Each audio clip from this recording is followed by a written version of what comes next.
This is Chaos and Cats.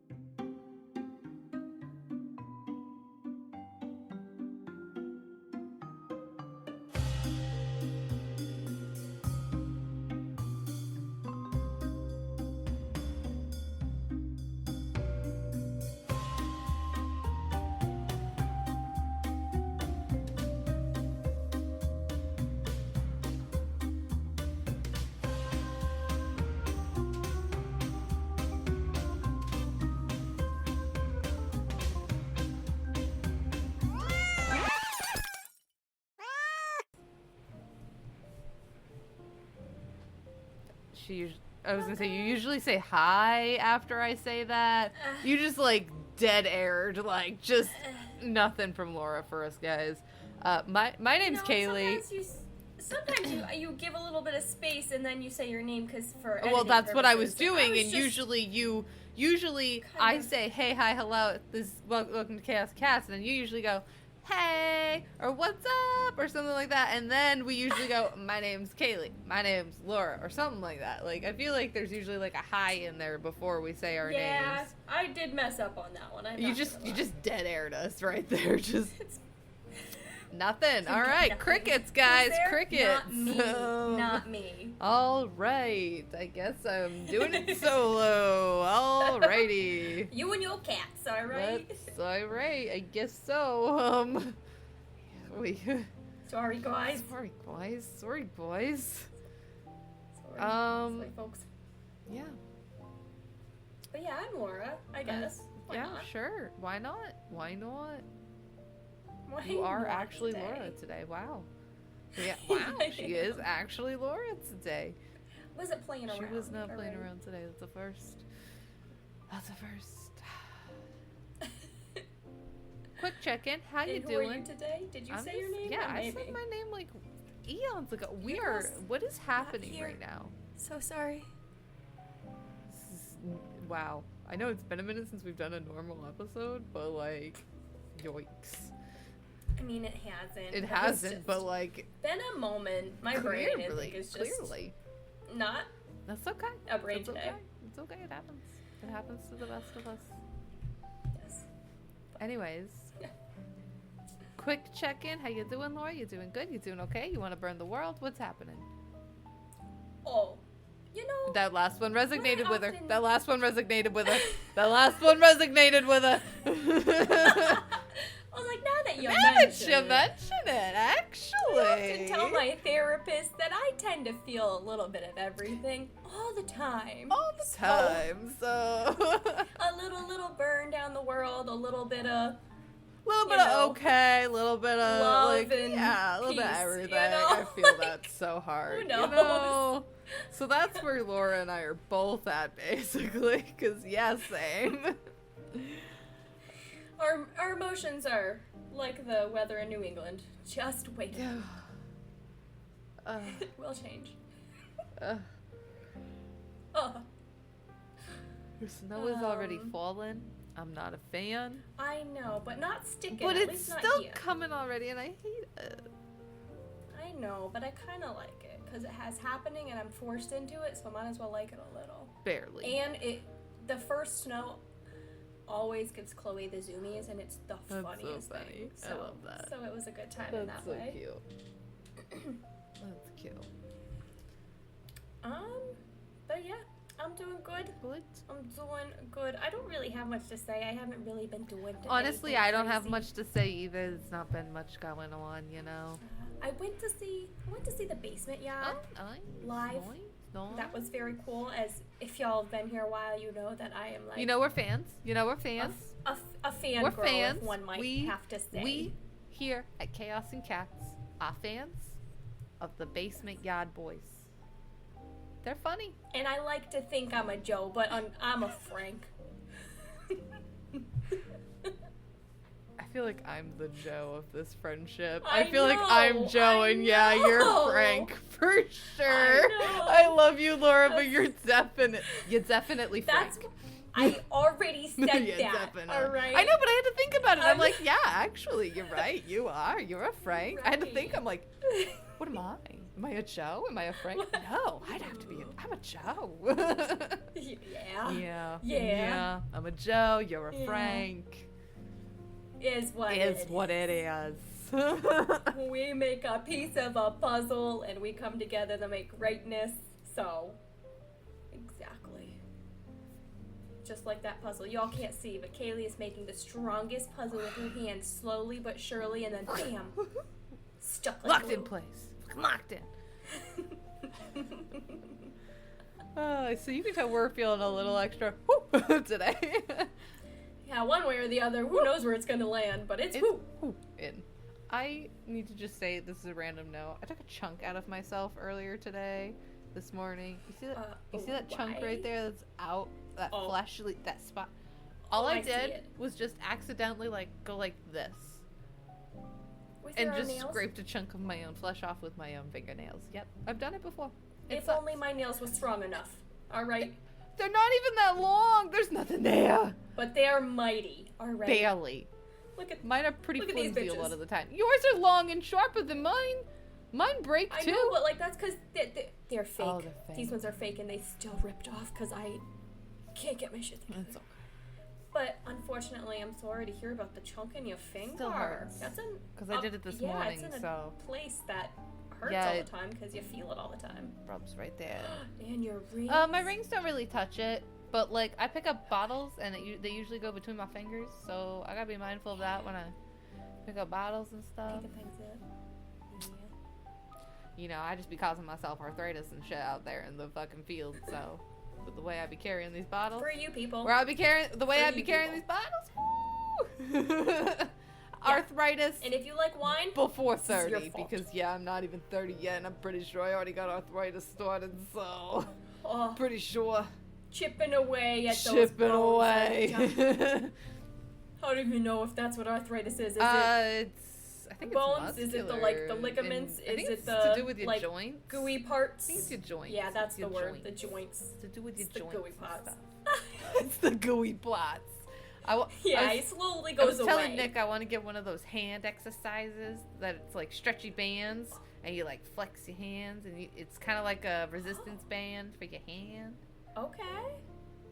Mark has one that's a massive Yep, nutcracker. and then you got the massive nutcracker ones. Those are really good for your grip strength and stuff. But yeah, they got ones that are it goes over your fingers and you stretch your hands back and it helps you build up the strength that way. Yeah. I have two different muscle groups. It's two different muscle groups. So. That's why it's okay to do the little claw one and then also the little stretchy hand one because it's tiring my hand out so much. My hands get fatigued so easily. That's how I know I've got it starting because my hands get fatigued so easily. I can't hold things for more than 30 seconds to a minute before my hands start getting really fatigued and I'm like, oh god. I'm in the grocery store some days with hands full of bottles and I'm I'll feel my hands starting to get fatigued and I'm like, oh god, walk faster. You're gonna drop the bottles. Run. Go. You're gonna drop the bottles. Right oh god. Yeah. So, well, since we don't have much to jibber jabber on about today, I guess let's get into it today. Let's just get going. Let's jump right into. Are you ready? The kitty. Are you ready? Corner. The kitty. Corner. The kitty. Corner. Kitty. Corner. Kitty. Corner. Kitty. Corner. Kitty. Corner. Woo! I just wonder what Mark is. Oh, same. He's used Nick's to out it. there. He's used to it too, and I just half the time he stops watching TV or something because he just gets entertained by listening to half the conversation. right, which is funny because he's not even getting it. He gets half the conversation, and he's still I'm in. No, literally, just you know what? Fuck it, I'm in. Oh goodness. Okay. So. You're going to find out on today's episode, dear listeners, that we are changing up a lot of things in the podcast. Okay. Not a lot. Just a couple things. Okay. To start with, in the kitty corner, as you know, yes. We running out of cat facts. Wow. Running out of cat facts. Wow. So They are interesting, but not that interesting. we kind of have gone over a lot of cat facts. Okay, so Oh yeah. I've decided. So originally we were deciding that we were gonna go and we were gonna also like do big cats and stuff, and we're still gonna do that. We're still gonna mix those in there, but Yes. I got a random idea before this episode started, so I'm gonna do it this way. We're gonna go breed specific for our lovely little house kitties, because there are like about that. 30,000 fucking cat breeds out there. So Ooh. that is a huge exaggeration. Please know that. Like that's a huge exaggeration. But there are a lot. And it just means more cats. So, I thought it'd be fun to just do something like that. So, originally I was gonna go in ABC order, but I just went off of this first list I found, and the first one that was on there, so it's not in ABC order. Maybe I'll fix that next time. We'll see. But we're starting off with the British short hair. Cute little babies. British, what? Cute Yeah. little babies. So this cat facts, the way they broke it down, it's really just like a paragraph that they broke into like 6 facts, but it's like a paragraph of a piece of information. So I'm just gonna read this chunk to you. I can't wait.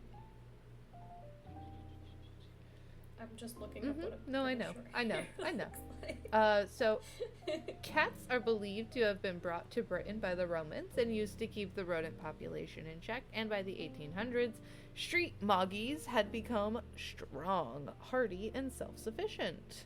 Harrison William Weir, who was known as the father of the cat fancy, took the humble street cat and developed the British Shorthair by selecting the best examples he could, finding a breeding program. As a result, British Shorthairs are sometimes considered the first cat of the cat fancy.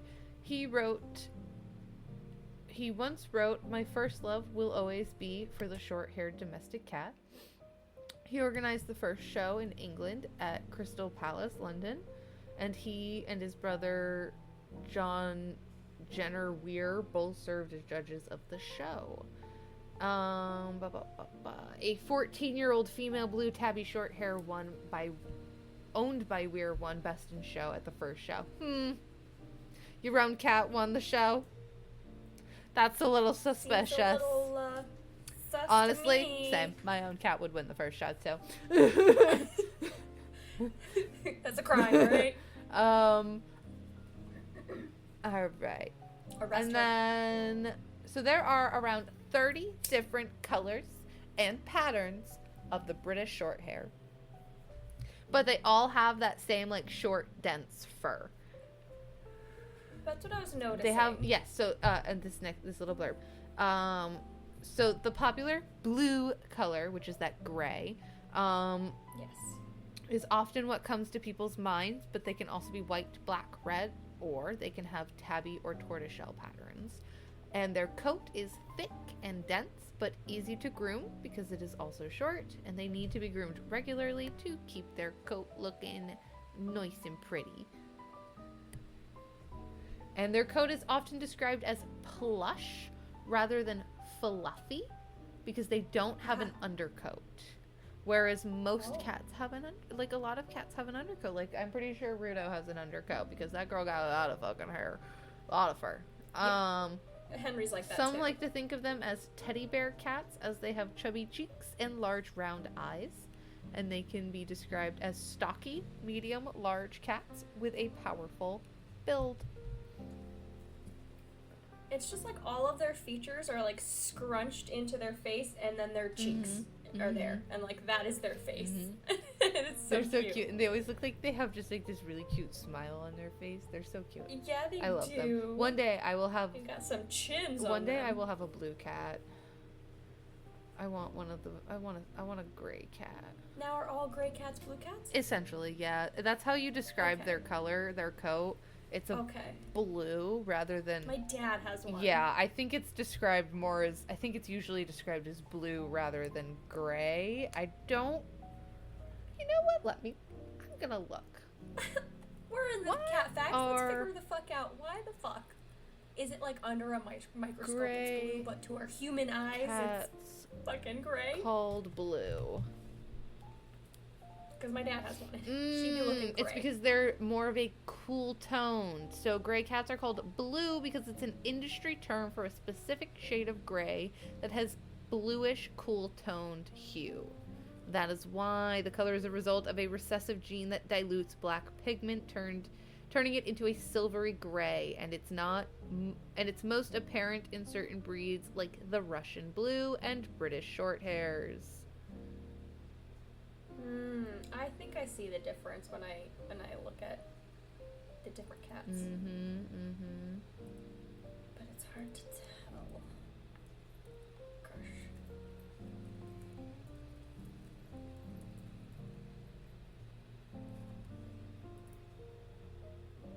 I wonder what my dad's is then.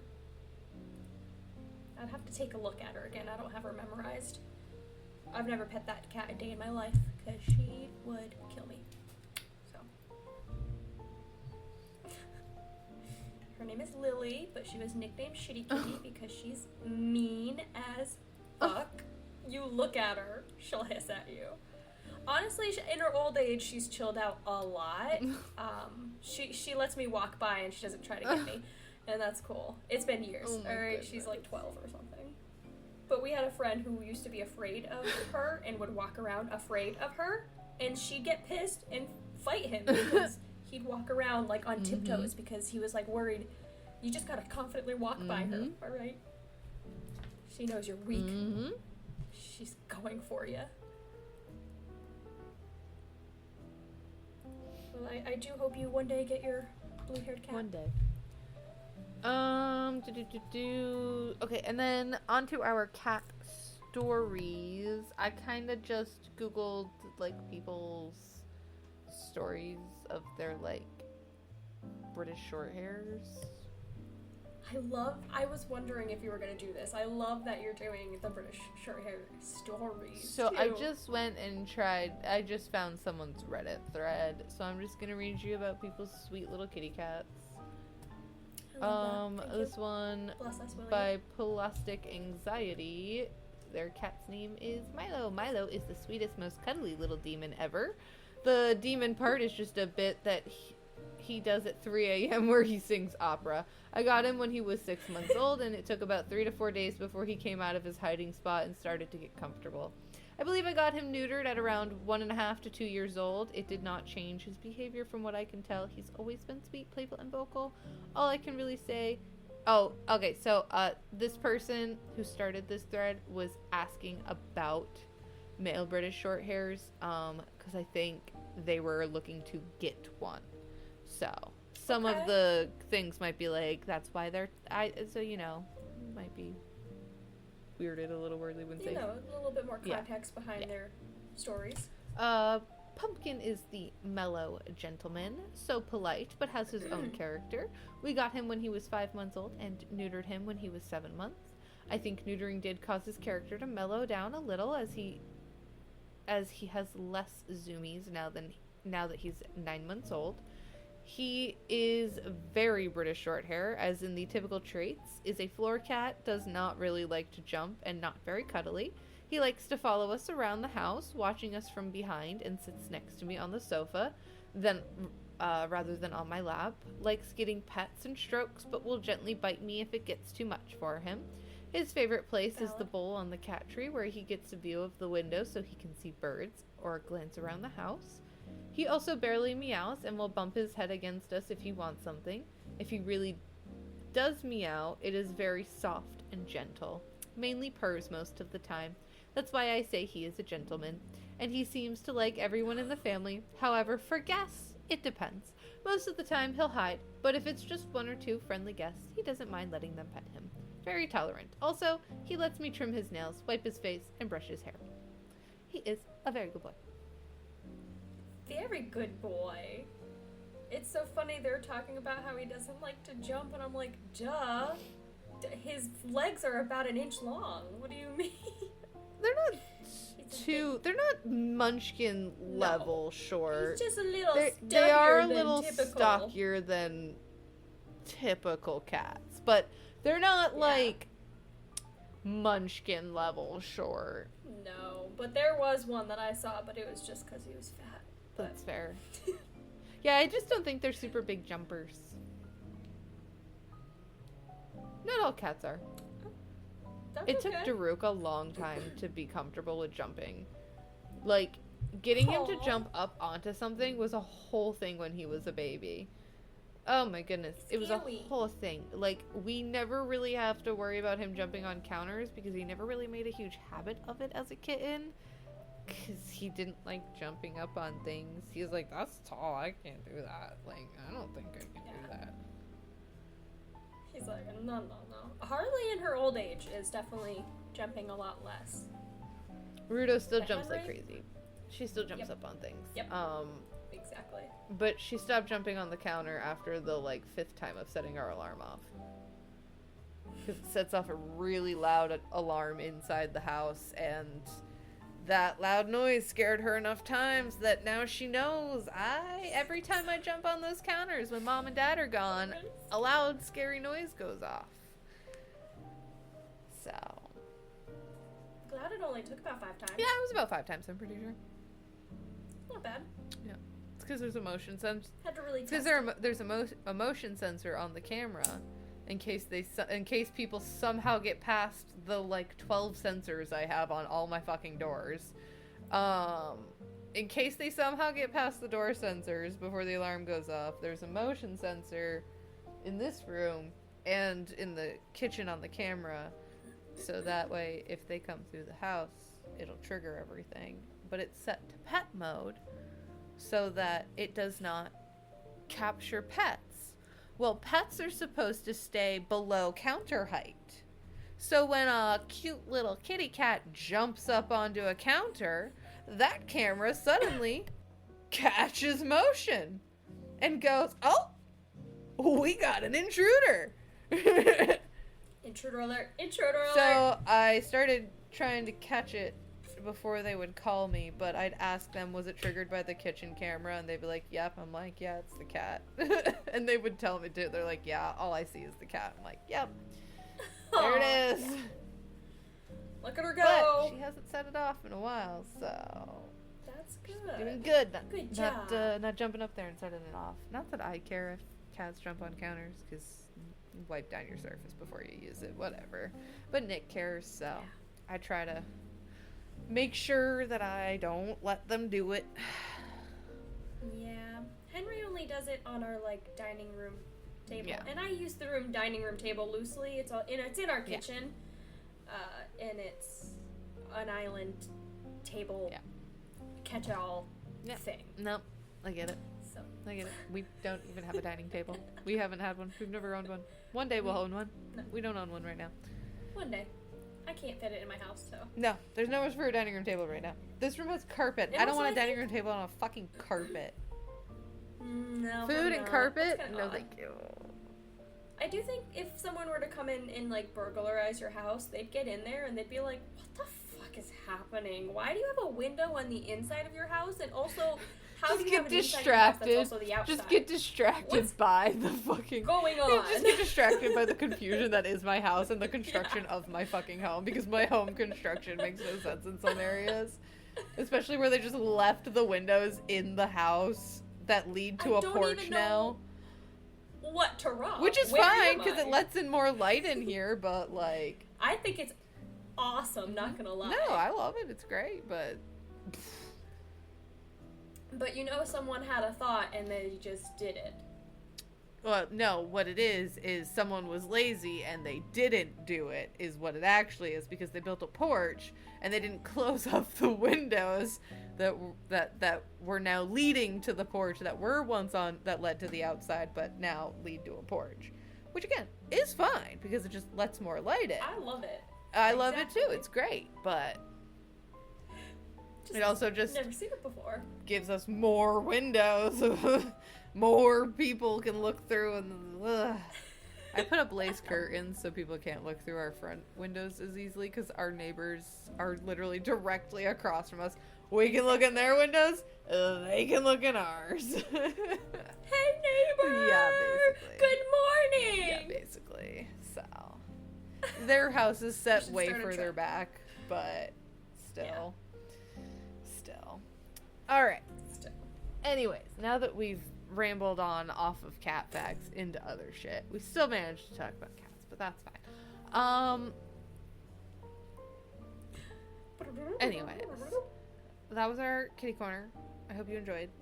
Now, to continue with the theme of we're changing things up a little bit.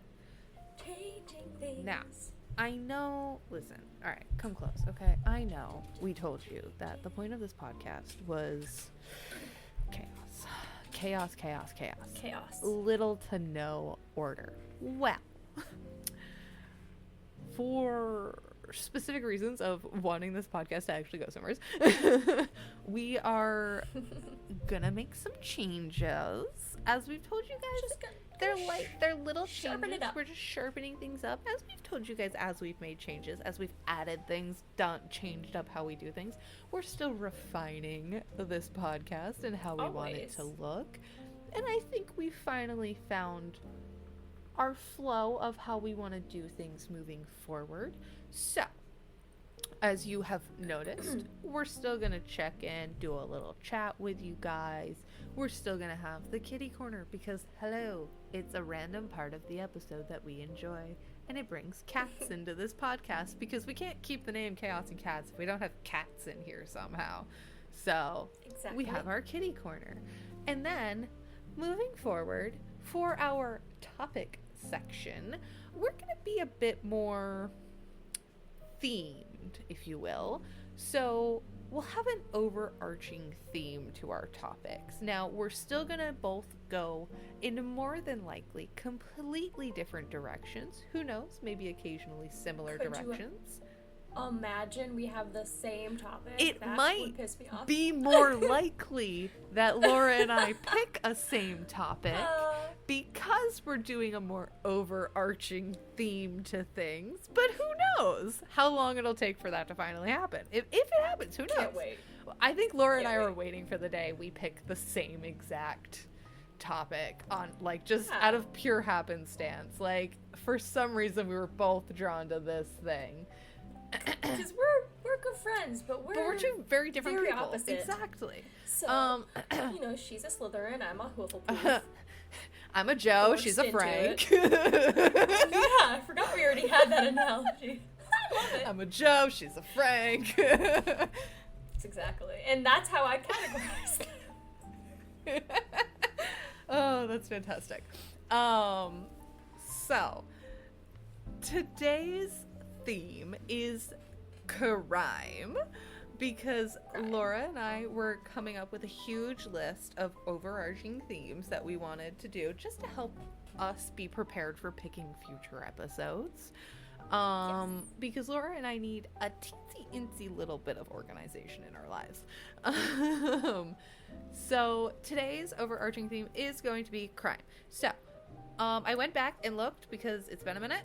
And since we've done who goes first, who goes second, it was you that went first last time. So this time it'll be me that starts us off. So we're going to still keep doing our little flip-floppy thing that we do every episode. Cool. So I guess I'll start us off with my topic that is in relation to crime. And now when we say crime, we don't necessarily mean murder. Yeah, we're it could be, but I'm personally thinking just lighter. Be once in a while, but I think when we say crime, we might just be keeping it on the lighter side, like Laura said. Yeah, and there's just a lot of murder podcasts exactly, out there, and we're here to have fun. And I'm a big believer in, if we were to do murder, that you've got to do victims, they're due justice too, and that's a lot more in-depth stuff that you got to do. And there might be the occasion where we cover a murder here and there, but that might be another time. But for the most part, our crime will be non-murder focused. Because people do some wild shit out there. Yeah. So. Yep. I don't have words. I was inspired by the most recent robbery that has happened. The Louvre robbery. But I went with a different robbery. A robbery that happened here in America. In a couple of museums that were heisted. Heisted. But what I love about this is that nobody knew who did it. This was an unsolved crime for a long time. Depending on which one you're looking into right now, possibly this So I was gonna say, my number 2. I bet you Laura might have done this one This if close. she didn't pick this one. Because I love unsolved stuff. Because I'm like, well, come it is on. solved. Come on. But it was unsolved for a long time. That's what just blows me. Okay, go ahead. So we are talking about the couple who stole some paintings. It is Jerry and Rita Alter. So that is who we're going to be discussing today. Was that one that you looked at? I don't remember yet. Okay. It was a hot minute ago when I was looking at them. So I'm just going to read you this article from the SmithsonianMag.com. So, this couple was from New Mexico. Paintings with ties to an infamous New Mexico couple have been returned to the museum that were stolen. Returned to the museum they were stolen from 40 years ago. This article was posted June 10th, 2025. So this is a recent article because it wasn't solved until more recently. So last Friday, officials at the University of New Mexico's Harwood Museum of Art unveiled Victor Higgins' oil painting Aspens, circa 1932, and Joseph Henry Sharp's oil on canvas piece Oklahoma Cheyenne, circa 1915, also known as Indian Boy in Full Dress. The men were members of the Taos Society of Artists, a group of visual artists based in Taos, New Mexico between 1915 and 1927. The paintings had been missing from the museum's walls since March 1985, when they were snatched in broad daylight. Again, with the broad daylight museum robberies, you'd think we'd have better security. But no! Let's just leave these precious articles and artifacts and millions and billions of dollars just unattended. I don't know what that voice reminds me of.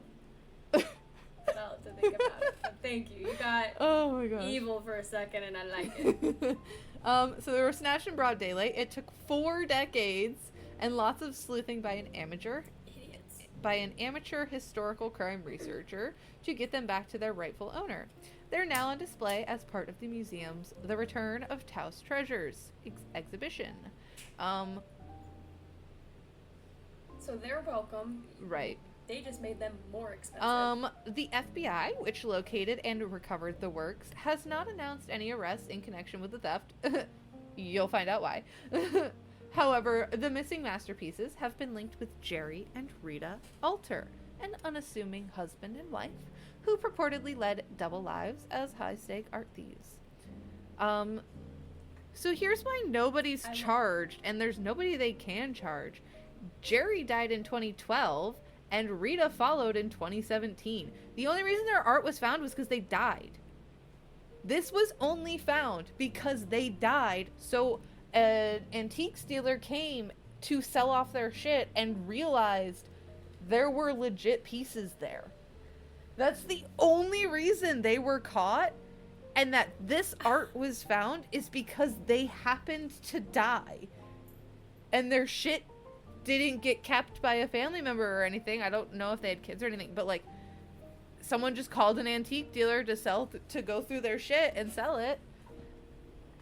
Why rob a museum of art and then sit on it? They displayed it in their home. Was it just in their house? It was just in their house. Because that's... It was probably the thrill of it. I bet it was the thrill of it for them. Questionable. I bet it was the thrill of it. Like, what if we could steal these cool. really cool pieces of art? And, well, they fucking did, and they got away with it. Their whole life. Like, they we're gonna no hang jail them on our time. walls and see if anybody Like, finds out. no jail time, nothing. And literally they die, and now they are one of the most infamous fucking couples in existence. 7:23, y'all, just so you know. It gets worse every time. How old were they when they died? Do you know? I can find that out for you really quickly. Okay. Because, like, this... Yes, the thrill is great, but the stress of it all will kill me. So I want to know, did they live long lives after doing this heist? How old were they when they did the heist? They had them for 40 years. Like, let's say they were 40. They lived at 80. He was 88. Oh, So she was probably also somewhere in... Alright, Rita... Probably. Alter... And she lived longer than him? Yeah, she did live longer, because she lived till 2017. He died in 2012.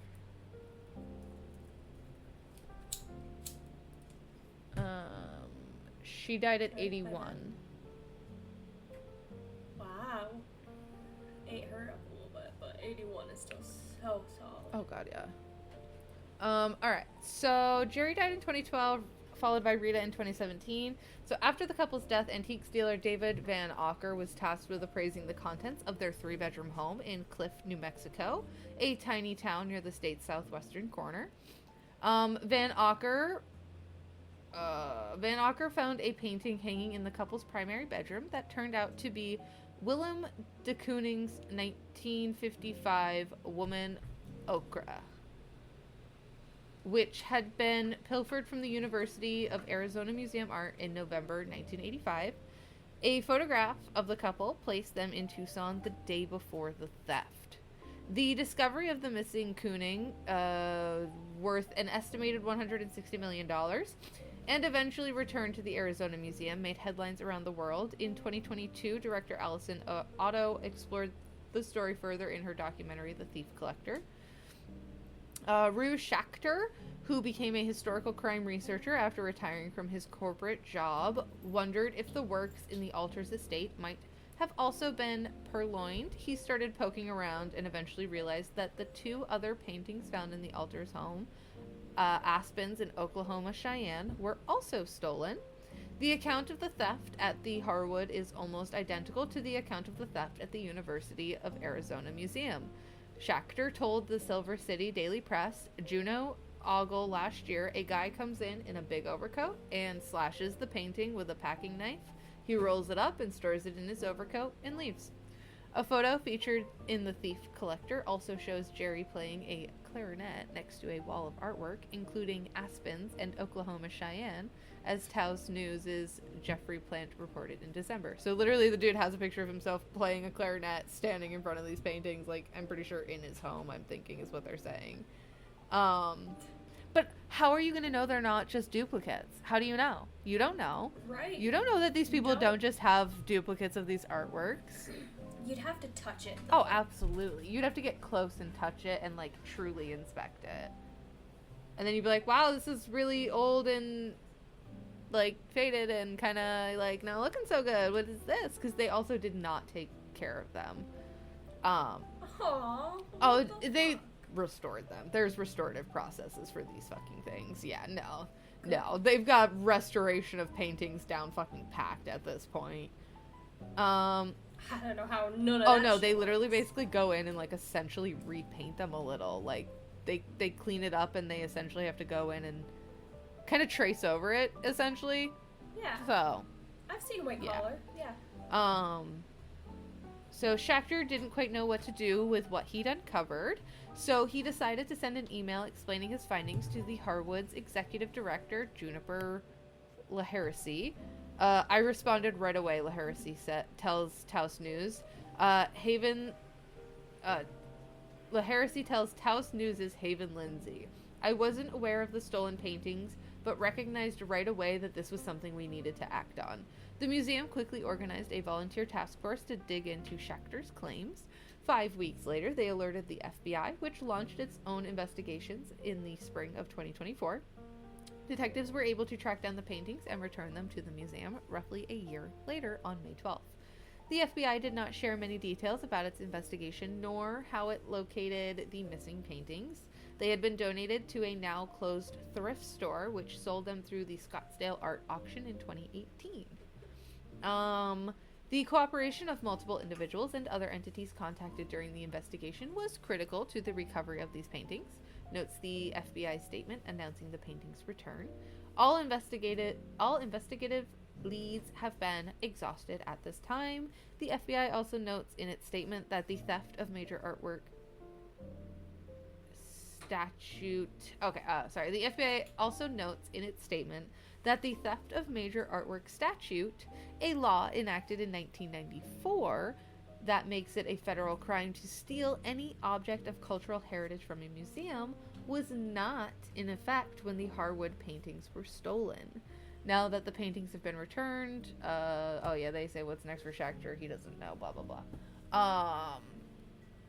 But yeah, so this couple had robbed 2 museums, stole like 3 or 4 pieces of art, and literally just hung them in their home. I know it's bad. I want to put it out but there. like, I know it's bad. It's kind of cool. It's kind of cool. It's kind of cool. It's bad. It's bad. It's kind of like, cool. It's bad. It's kind of cool. But I also kind of think that would be fun to do. And I wouldn't do it because I can't last in jail, and there's no guarantee I'd get away with it. So, but if cool. I was, in the 80s, it was a little bit easier to get away with things. So that a little bit easier to get away with things like this. But there's this other article where they talk about how there was some woman that was hired to be her like caretaker, Rita's caretaker, when she was like dying. It was in 2017 when she was in her early 80s with dementia, so I think right before she passed. And Alter was giving her the tour of a 3-bedroom home. When they closed the door to show her she kept the vacuum, Frost saw an abstract oil painting in a cheap gold frame. It appeared to be an image of a nude woman with splashes of vibrant color. "Oh my goodness, that is such an ugly painting," Frost blurted out, even though she meant to keep her opinions to herself. Alter looked at her disapprovingly. "Honey, if you knew how much that painting was worth, you would eat your words." And then apparently this lady was basically thought to herself, "Lady, you have dementia." Like, thinking she's just fucking crazy. And then does end up eating her words when she later finds out that this is fucking legit.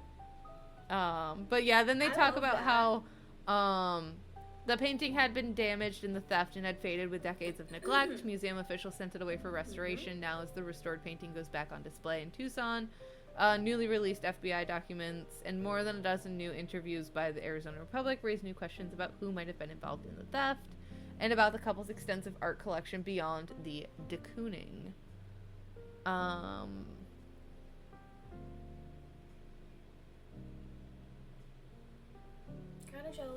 of jealous, not gonna lie.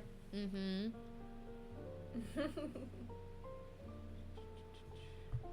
Yeah, I think they stole like 3 paintings. 3 or 4. But yeah.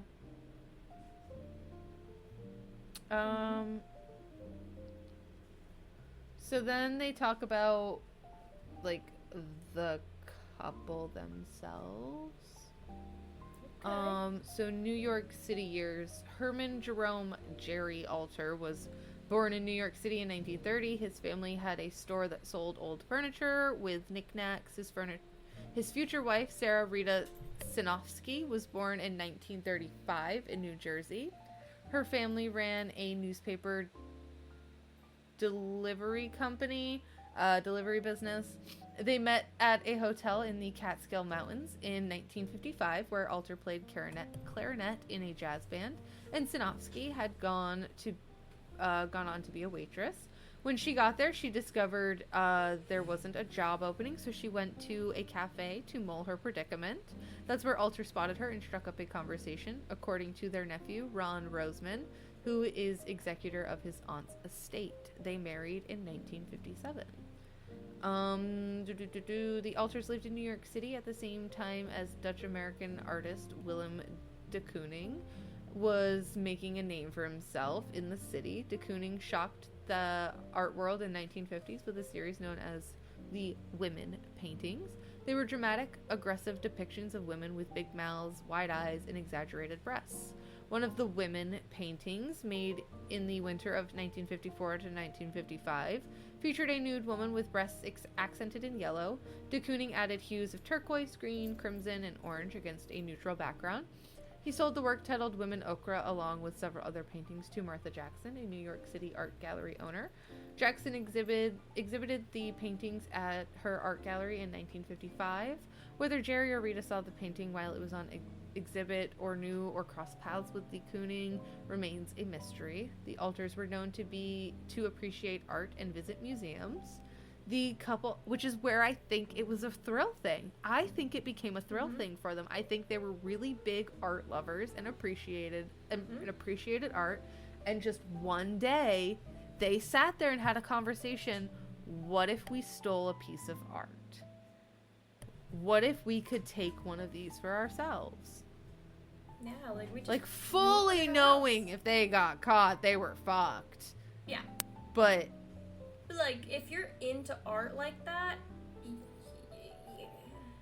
art's expensive if it's good shit, and especially if it's someone who's made a huge name for themselves already, then yeah, that shit can get really fucking expensive. So if there's a piece of art or an artist that you really fucking love, but you could never afford anything they create,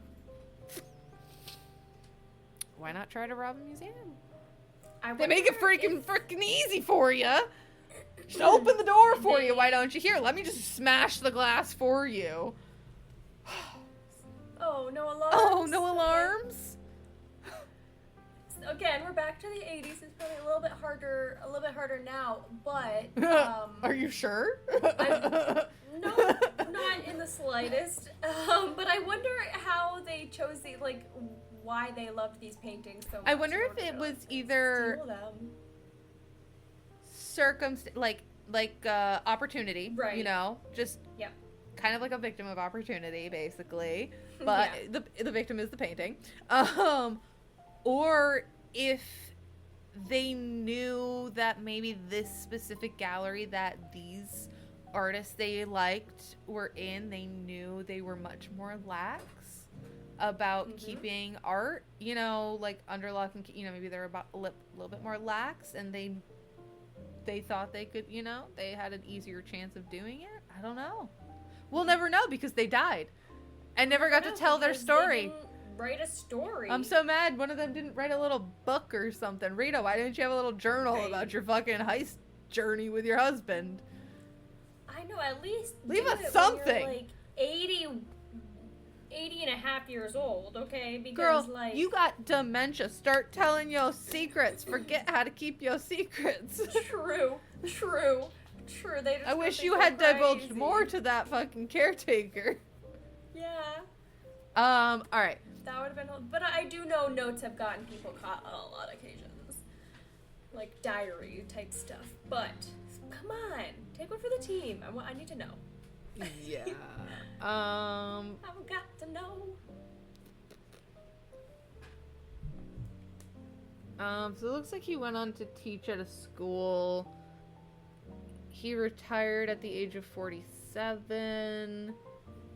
I'm assuming she eventually kind of was just a stay-at-home wife, or maybe did something else. I don't really see. I think he was a music teacher? I'm not sure.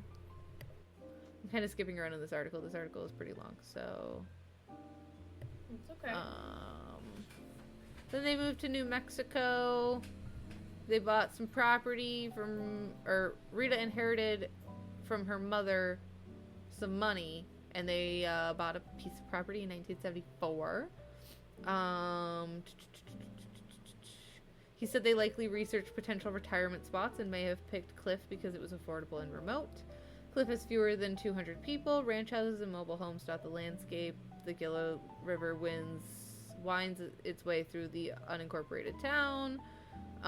They purchased 20 acres on top of a mesa. They moved there in 1977 and lived in a trailer with their teenage son and daughter. So she was probably like a stay-at-home mom. And Jerry drew up blueprints and hired contractors to build the 1,700 square foot ranch house. The family kept to themselves, rarely socializing. They say that Jerry had a smarter than the average man attitude that some perceived as arrogant. Rita was quieter and deferential to her husband. When he retired, Rita went to work as a speech pathologist in schools, which is really cool. Now, do we think Rita actually did this? I feel like she could have been involved because they were pictured the day before the robbery. They were pictured together in Tucson the day before the robbery. So I'm sure it was hung in her house. I'm sure she had some part, but I don't know that she was the one who like, actively. I don't think she was the one who actively did it. I think it was him, and I think she was probably like more his lookout kind of thing. Okay, because if someone's being, not that you can't be arrogant and have a sidekick, but like if it was mostly like he's like an arrogant asshole and she's Yeah, like, but that's just what other people are saying about him, because you can perceive someone however you want. That doesn't mean they're actually that way. True. I don't know, something about how they had a pool. Oh yeah. Cool. They did a bunch of traveling. I guess they didn't really fit in when they first moved. Most people in Cliff are related or connected in some way, so they didn't really fit in. They were kind of considered outsiders because they came from New York City.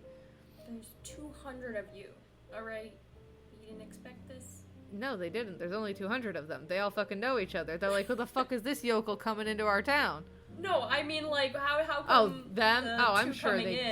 they knew that it wasn't gonna be easy to integrate into the fucking family. Yeah, their kids' school, only 20 people made up the class. So yeah, that's small.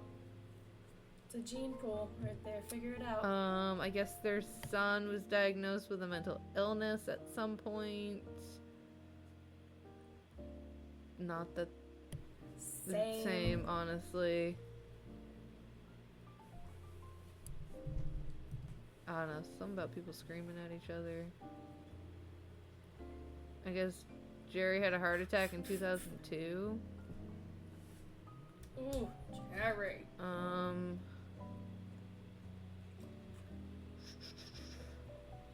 Jerry, you gotta do better for your heart, alright?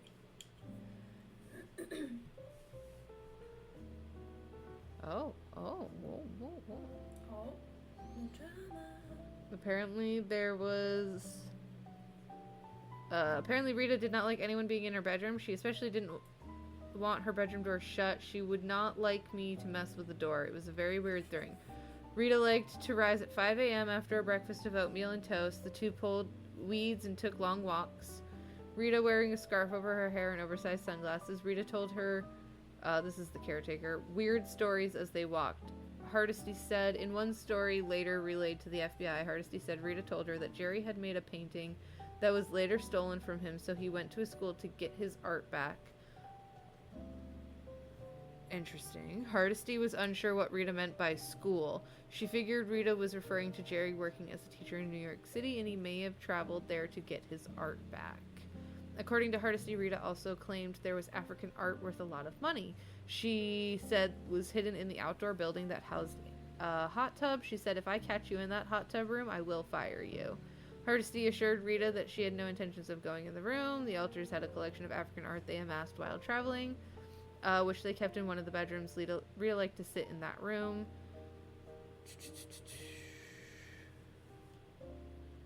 They go on about how she got really confused. Anyways, this article is really just way too long for me to keep reading. It will be linked down below if you guys are interested. But So she said stuff, but it wasn't like enough for people to be like, stolen? Yeah. You know? And, I don't know that this says, yeah. Yeah, okay. Yeah, so. Hey. I'd love to be him. Because she seemed paranoid at the end with Oh, I'm wrapping her sure head she in fucking was. sunglasses and... I was gonna say, they killed my husband. But that wasn't part of it, so we don't know that she felt that way. Right. But anyways, yeah, so that's the couple that stole some paintings, some art from some museums. Well, thank you. Have you ever seen the show White Collar? No. It's all about Yeah, I know. art stuff. Yeah. And I I think love it, so. I think my I'm not mom really used like to an art watch person, it. but I loved I think it. my mom used to watch I it. think that's how I got into it. Is my So mom I think watched I it. know And I was like, ooh, Matt I know, Bomer, like, and I'm like, dang, he's bare gay. fucking minimum about the show. I remember it was about art Such a good shit. show. I remember it being fairly good. I don't really fully remember it, but now that you mention it, yes, actually, back. let me change my answer now that I remember. Yes, I have seen it, but I've seen it because my mom used to watch it, Yes. and so I watched it through her essentially. I get Yeah. that. No, I get that. I think that's where it started, and then as I got older, I just watched the whole thing by myself. Yeah. All right, Laura. Let's chug along here. What do you got for us for a topic? This evening, I have the Hollywood Chiropractor Bandit. Oh, fun. Mm. The bizarre true crime story of a doctor who turned his office into an accident factory. In the early 2000s, among the juice bars, yoga studios, and palm-lined streets of Hollywood, Dr. Stephen Hannan operated a seemingly ordinary chiropractic clinic. At a glance, his practice looked like any other, complete with eucalyptus-scented candles and motivational posters, as well as patients hoping for relief from stiff necks and lower back pain. But beneath that professional surface, Dr. Hannan nursed a growing sense of boredom and dissatisfaction. That's not good. No, Good things don't happen when people get bored. And you know what? I kind of get it, because when I go to the chiropractor, I'm in, she does the same thing every time just to kind of like readjust me, and I'm out within like 15 minutes, and I'd assume, give or take, she does that all day to everyone. Probably. And I can see the boredom in that. Monotony. As much as I love the fuck out of her, so. But the daily routine of adjustments and paperwork wasn't enough for a man who wanted excitement, and as investigators would later conclude, more money than legitimate chiropractic work was provided. Eventually, that frustration evolved into an idea so ill-conceived it belongs more in a sitcom script than a legal case file. That's fantastic. Instead of waiting for real accident victims to come to him, Dr. Hannan decided he would manufacture his own. And not metaphorically. He literally set out to create fake accidents so he could bill insurance companies for treating injuries that never happened. At first, he recruited a few willing participants or patients. Sure. Then he expanded to employees. Soon he brought in acquaintances, friends of friends, and even strangers he believed looked convincingly injurable. Anyone willing to claim they had been struck by a car or injured in a fall could earn a cut of the insurance payout. His clinic gradually transformed from a medical office into a loosely organized cast of amateur performers. The problem was that the performances themselves were remarkably unconvincing. Wow, why am I not surprised? so stupid. So stupid. It's so dumb. Jesus Christ. Oh my god. One of his earliest staged accidents took place in a grocery store where a participant threw herself onto the floor so theatrically that bystanders thought she might be having a seizure or a spiritual revelation. A witness applauded her effort. Another asked if she needed medical assistance. When insurance investigators later interviewed her, she described the event inconsistently and couldn't decide whether she'd slipped on soup, soda, or some kind of liquid. Okay. Okay. The fender bender claims were not much better. Oh, I'm not shocked. None of the cars involved showed any damage, yet participants insisted they'd been struck by speeding vehicles. Okay. One individual described the collision as a car, quote unquote, hitting me very gently but at a high speed, end quote. What? Adjusters reviewing the report struggled to reconcile the physics there. Yeah. Yeah. You know, I'll have to continue to say quote unquote because there's some funny quotes in this, and it just cracks me up to know that that's like something someone actually is reporting. Okay. But as the operation expanded, Dr. Hanan decided photographic evidence would help.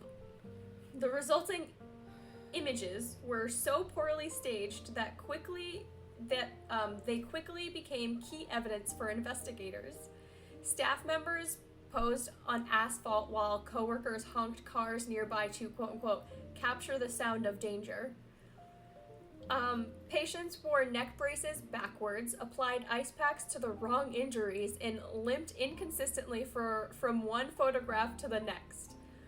One picture showed a man dramatically slumped beside a shopping cart, as though overcome by emotional distress rather than physical trauma.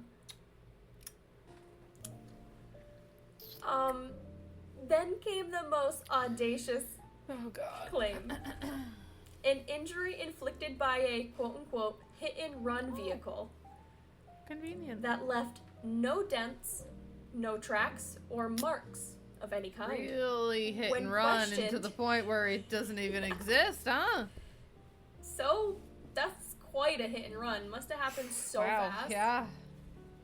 You didn't even see it happen. Didn't even get any damage from it. Wow. But when questioned, Dr. Hanan insisted the car must have fled the scene so quickly it left. An explanation that prompted one insurance adjuster to note in writing, quote unquote, "This would require the car to be invisible." Yeah. End quote. Yeah. As the fraudulent claims accumulated, so did the inconsistencies. Dates were unclear or contradictory. Injury descriptions changed between forms. One patient listed the date of their accident as simply, quote unquote, question mark, question mark, question mark, question mark. Okay. Another described their pain level as, quote unquote, mostly emotional. Oh, okay. Eventually, even those participating in the scheme struggled to keep their stories straight. Not surprised. The unraveling of the operation began when a frustrated employee approached authorities. Exhausted from staging accidents and posing in parking lots. Yeah, because that's not supposed to be her job. She's like, I'm done. I don't want to do this anymore. I didn't sign up to be an actress, alright? Crazy. She provided investigators with emails, staged photos, and written instructions from Dr. Hanan on how to fabricate believable injuries. Her testimony, combined with the deeply unconvincing documentation, gave investigators everything they needed.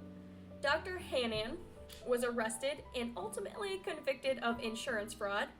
His downfall was not the result of sophisticated detective work, but rather the sheer volume of absurd, contradictory evidence that he and his collaborators had created. As one investigator remarked, the case file read, quote unquote, less like criminal planning and more like improv practice gone wrong. Honestly, that's what it sounds like. Hollywood itself barely registered the scandal amid the city's daily churn of celebrity news, but the story of the Hollywood Chiropractor Bandit remains a uniquely strange chapter in the world of non-violent true crime. In the end, Dr. Hannan didn't become who he wanted. Oh, they're just shitting on him, basically. I'm not shocked. And I don't. I'm not shocked. Okay. I'm not shocked. But honestly, hilarious. Yeah. Nope, that's a good one. I mean, yeah, if you go from a business that, like, almost never has insurance claims and stuff, or, like, not maybe as consistently as you suddenly are having, because I bet you weren't spacing these out in a reasonable time frame, which then causes insurance people to come around and start investigating because they're like, wow, why is this place suddenly have so many fucking insurance claims coming through? Yeah. And also, if you're gonna fake stuff, minimally get your dates Dude, right. of all Come the things, on. it's like amateur hour. Come on. If you're gonna lie, What are we you need to know doing? your basics. Right. Like, I get that your photos weren't that great or whatever. But dates, come You're not a on. professional, but your dates, you have to get that right in your real practice too, right? So Well, clearly we're asking for too much, so. yeah. I wonder how long did Dr. Hannan go to prison? Don't know if Google's gonna give it to me right now. Oh, that's a former gynecologist. Nope. Yeah, you're probably gonna have to specify that it was the chiropractor. Insurance fraud is, I feel like, close to a decade, depending on how bad it was. Could be just 5 years. 5 to 10 years. Probably.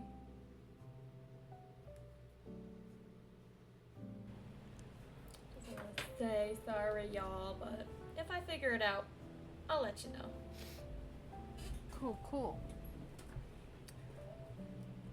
Either way, don't do Don't it. do it. Don't do it. Don't do any of that. You Don't know- do any of that. Don't And if you're gonna do it, listen. do it in the 80s. Listen. It's the only way you're gonna get Don't get go away with robbing museums. Don't go trying to do insurance fraud. Okay. it. None of the above. Don't go trying to commit these fucking crimes. It's not worth it. It's not worth it. Okay? But I think we're gonna end it here. I think that's it. Yes, we I think are. that's what we got for you. I That's am what we having... got. Alright, and then here is our last and final change, okay? I'm not reading you our fucking socials anymore. Okay. They're all listed down below. Okay. You want to follow us? 50 episodes, she's over. You want it. to follow us? Alright. You go down to the little episode description. Little show notes area. Guess what? It's all fucking linked right down there. I'm done. As is every podcast or music, anything or whatever. All our sources, so figure all it our out. socials, all of it. It's all listed down below. I'm done reading it off to you guys. I don't want to do it anymore.